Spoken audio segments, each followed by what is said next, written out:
in the year 654 Hijrah, 654, one of the lamp keepers of the Prophet's masjid went inside to put oil into the lamp, and unfortunately he had an accident.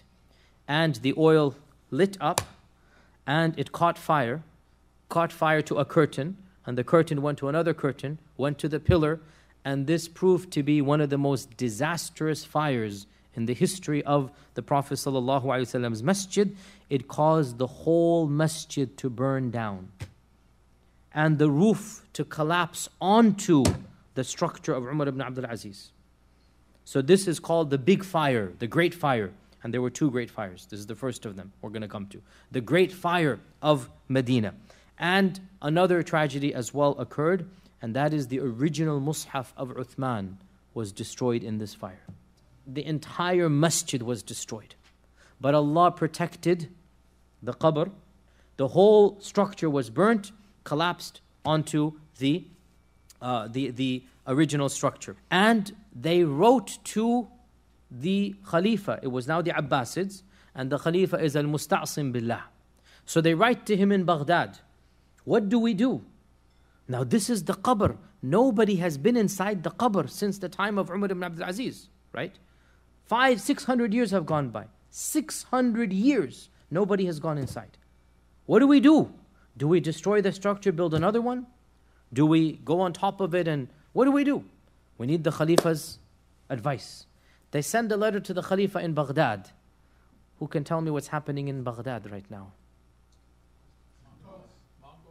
The Mughal invasion, the Mongol invasion, the Tatar invasion, right? You have now Hulaqu Khan surrounding Baghdad. And the next year after this great fire, Baghdad will be no more. Everybody will be killed. Over 1 million people massacred. One of the biggest massacres before World War I in human history. One of the biggest massacres takes place right now, right? Khalifa is way too busy to worry about what's happening in Medina. He's about to lose his life in a year. He doesn't know that. Of course, no response comes back. The people don't know what to do. And so they decide, you know what?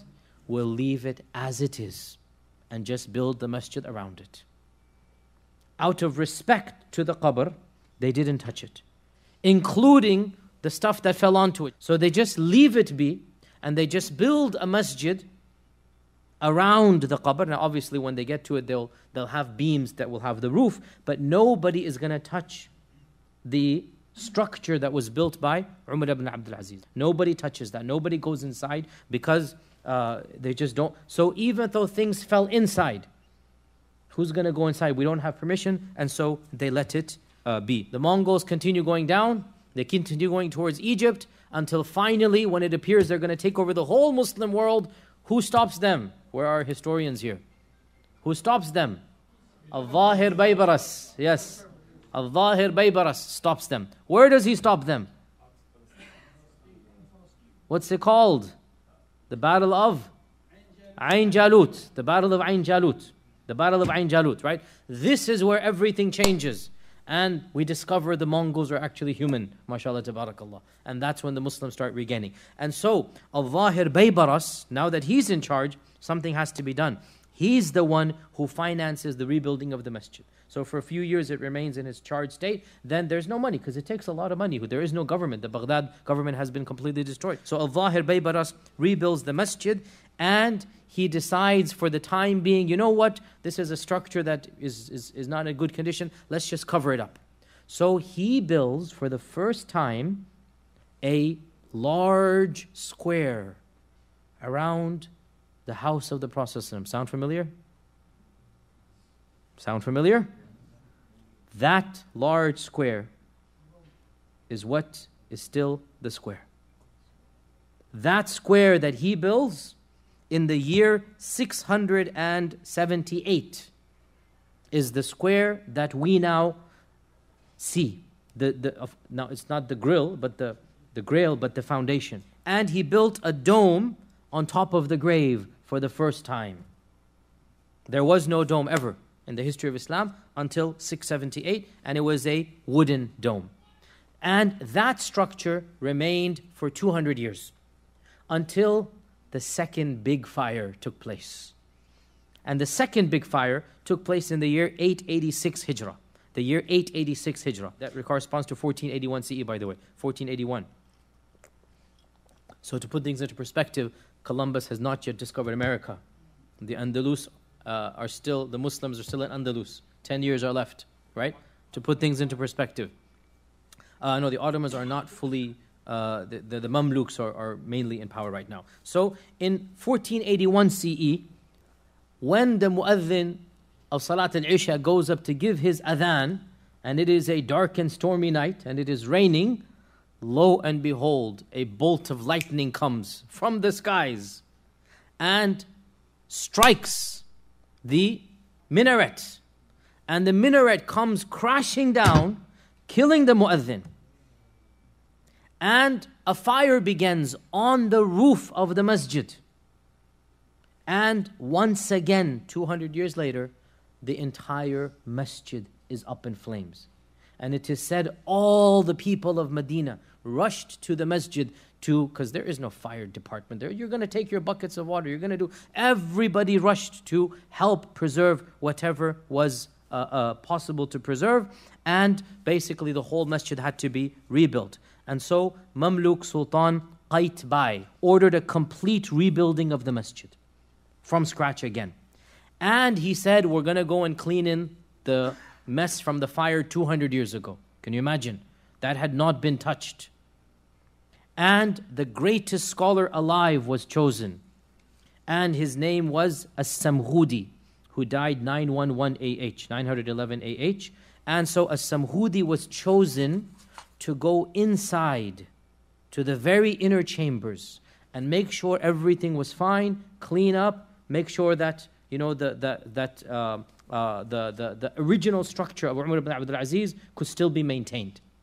And so, after 500-600 years of more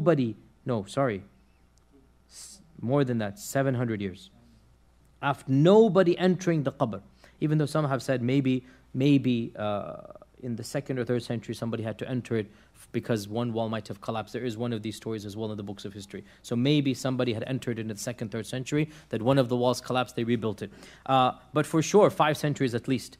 As-Samghudi cleans up the roof, he cleans up everything, he describes the pentagonal structure. He actually goes in from a bottom. Now, obviously, they didn't build a door, but there was a way to go in. I don't know how. He didn't describe how. Maybe there was one brick or something. I don't know. It does not describe. So he says from the very back entrance, he entered the sacred chamber. The first human in 500 years and the last human for the last 600 years to have entered the sacred. And he describes it in such emotional, vivid detail. He's writing in the first person. And this is a very amazing description. That, I wish I could do all of it, but already look at the time now, subhanAllah. And I have some, I just translated this today, one paragraph, that as I entered the blessed room from its rear, from the back, and I did not go any further, he did not walk inside. He stopped right there out of respect. He did not go inside, like he's just at the tip of the door. He said, I detected a fragrance, the likes of which I have never smelt before. He said, I stood there as long as I could. He's not going to move, he's out of respect. Giving salams to the best of all prophets and then to the closest of his 2 companions. And I made as many du'as as I could. And it's very poetic language. I translated it very quickly into English. And he describes the room. I saw that the room was flat now. So no longer can the graves be seen. Right? Now the graves have now kind of gone in, settled, right? Except for one mound in the back that I assumed was the mound of Umar, still was a little bit up. The mound of Umar was still a bit up, and I felt the sand in the ground. Picked up a piece, and it was moist, subhanAllah. It was moist, as if it was fresh, and it was gravel. It was gravel. We also have in a book of history as well, that when Umar ibn Abdul Aziz were rebuilding the graves, one of the people there that was building, and they chose scholars to take charge of this, said that I saw the graves of Abu Bakr, the process of Abu Bakr and Umar, they were raised 4 fingers from the ground. So it's just a little bit of a mound in all 3. That's all there is. no stone, nothing. Just mound raised up. By the time of Samhudi, which is 890 something, 880 something, 886, those qabrs have now become flat. And it was at this time that the wooden structure that Al-Zahir Baybaras had built was converted into a metallic structure. So the wooden square was converted to a metallic one. And check this out, guys. This exact structure built in 886 AH, corresponding to 1481 CE, is what we see today as the green lattice. That green lattice that all of us see, how old is it? 600 years old. 600 years old. Goes back to 1481.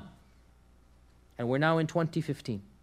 And it was built by Sultan Qaitbay. Qaitbay. That's his name. Sultan Qaitbay of the Mamluks.